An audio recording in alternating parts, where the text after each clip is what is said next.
Jadi untuk berjumpa dengan Tuhan itu bukan mungkin lagi, tapi pasti, asal kita bisa berbuat amal soleh. Dalam ilmu makrifatullah ini kita akan ada istilahnya bersaksi, bersyahadat, berjumpa atau tahu mengenal kepada Allah Subhanahu wa Ta'ala. Kalau keinginannya sudah kuat, Tuhan telah memberi peluang kepada kita.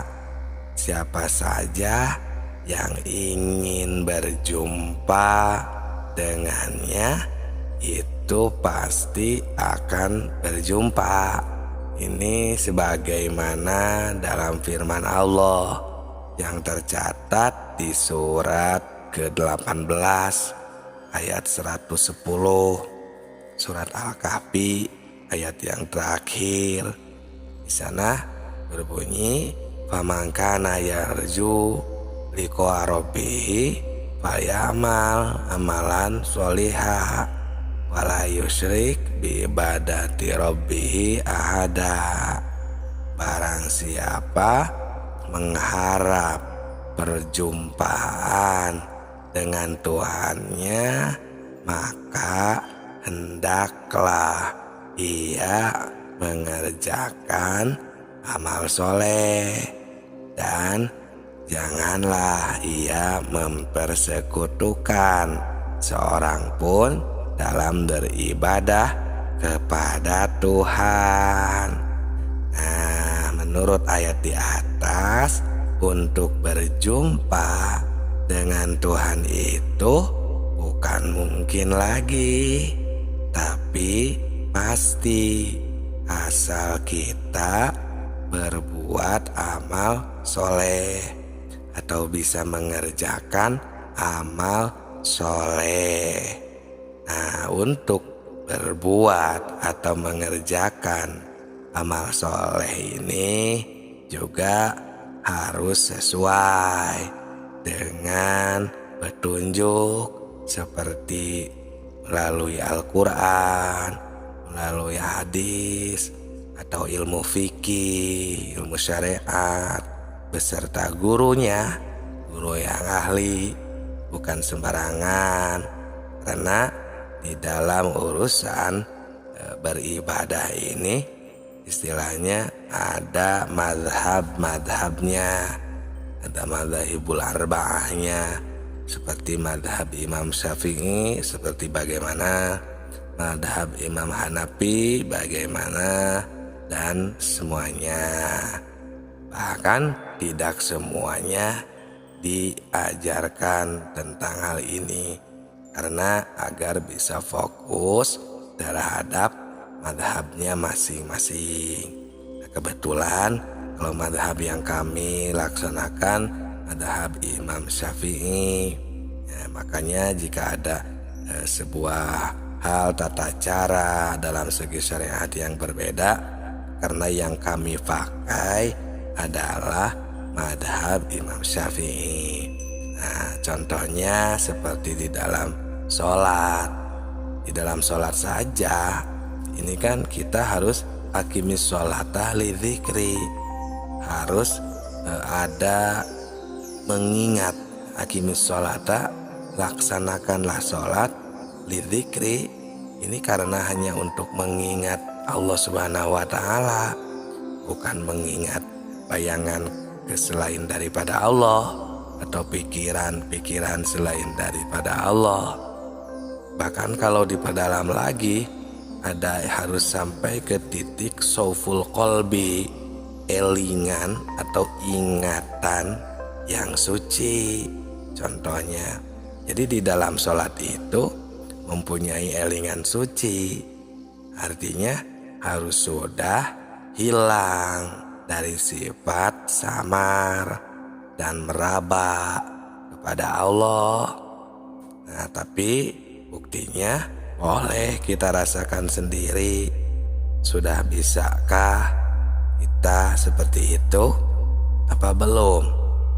Apakah kita masih ketika sholat itu banyak bayangan, banyak pikiran, membayangkan pekerjaan, membayangkan seseorang, atau pikirannya ke sana kemari? Itu kalau masih seperti itu belum sauful qalbi, belum suci elingannya atau pikirannya. Harus sauful qalbinya, ya, elingan sucinya harus benar-benar dirasakan, agar kita sesuai bisa mengingat Allah. Karena kemakrifatan dan cara menemukan atau cara bersaksi kepada Allah sudah kami bongkar di video-video sebelum ini.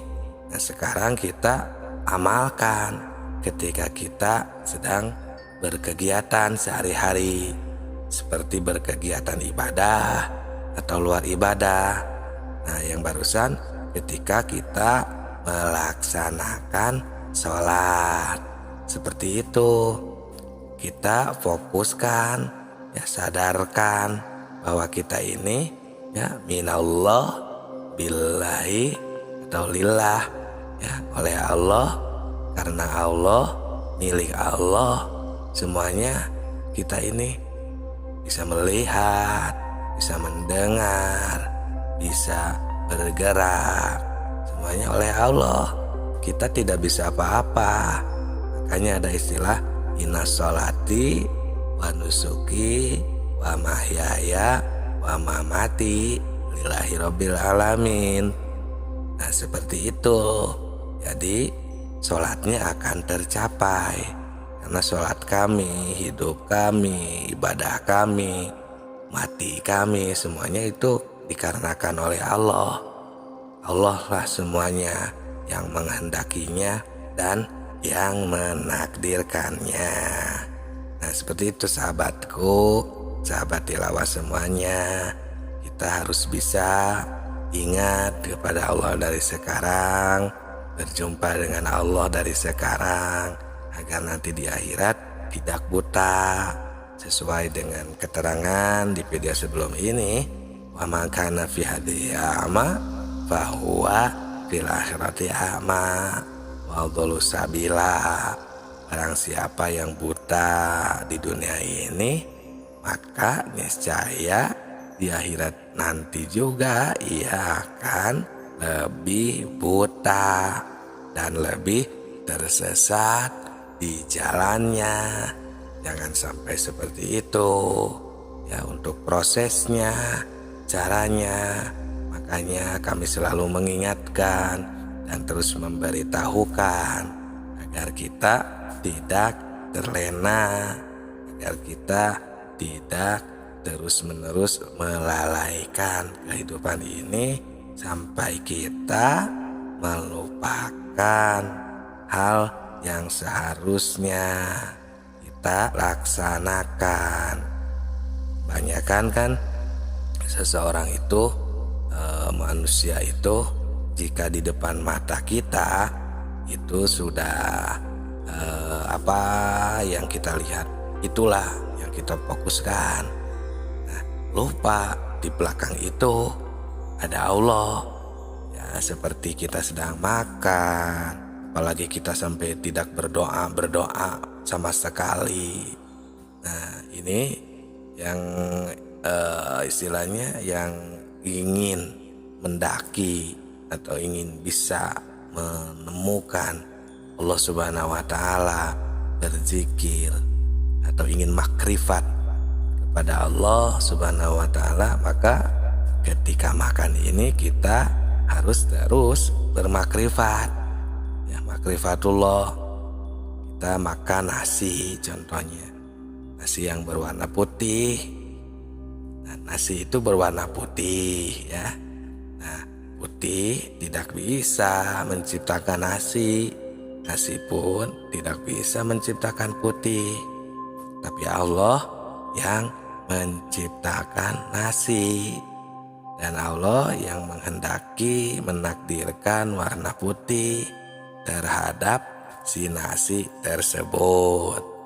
Nah, timbul ya Qadir, timbul hei dat yang menakdirkan.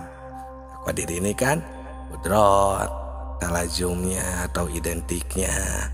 Kudrot ini adalah sifat ma'ani, sifat yang berada di zatnya atau tidak terpisah dengan zatnya. Seperti itu, maka bertemulah kita, berjumpalah kita dengan Tuhan, dengan Allah Subhanahu wa taala ketika makan. Itulah ilmu makrifat ya, yang jarang dibahas. Ilmu makrifatullah, ilmu makrifat tingkat tinggi. Nah, ini karena Allah Subhanahu wa taala ya, berfirman di dalam hadis qudsi yang diungkapkan oleh Rasul tapi tidak dicatat di dalam Al-Quran. Itu namanya hadis qudsi, berbunyi kuntu kangzan mahfian fahbabtu an urafa faholaktul kholqa likaya arofu walihada tabayyana anna Allah ta'ala khalaqal insana limakrifatihi. Nah, yang artinya kuntu kangzan mahfian ini, aku adalah kangzan, ini sebuah gudang atau pembendaharaan istilahnya ya, yang tersembunyi. Aku sangat suka sekali gitu ya, jika ada seseorang yang mengenalku, maka kuciptakan makhluk agar bisa menemukanku, karena beliau atau Allah Subhanahu wa taala ingin ditemukan, ingin diingat, maka beliau menciptakan makhluk agar bisa mengenal sang penciptanya. Nah, setelah kita mengenal hadis ini, makin jelas, bukan mungkin lagi untuk mengenal Tuhan, tapi pasti asal mempunyai keinginan yang keras dan kuat perhitungan. Karena ini ilmu makrifat, walaupun begitu ini bukan pekerjaan gampang, karena ini istilahnya kan suluk ya, pendakian. Maka akan ada prosesnya, gurunya, pembimbingnya, dalilnya ya gitu, seperti itu ya. Harus tidak boleh sembarangan dan harus teliti. Nah, seperti itu sahabatku, sahabat tilawah semuanya yang kami cintai. Jadi tidak sembarangan ya, harus hati-hati supaya jangan kita tersesat. Karena kalau kita tersesat ya berarti gagal, tidak akan sampai kepada Allahnya, tidak akan bisa innalillahi wa inna ilaihi rajiun. Seperti itu sahabatku. Tidak cukup untuk mempelajari, mendengarkan dan membaca saja, karena ini cuma iktibar. Harus ada praktek, harus ada pengamalan tentang kemakrifatan, harus ada ibadahnya untuk pengabdiannya, karena itu penunjang dalam ilmu makrifat ya, agar kita bisa makrifatullah kepada Allah, makrifat dan bisa mengingat dengan sempurna. Karena jika hanya sebatas bacaan, wirid, atau pengetahuan saja, teori-teori saja, seperti apa, maka itu cuma isyarat dan iktibar saja. Ini dalam keterangan pun dalam kitab Hikam, mayakhruju baina safataini ilal isyarati wal iktibar. Apa saja yang keluar dari bibirmu itu cuman isyarat dan iktibar saja.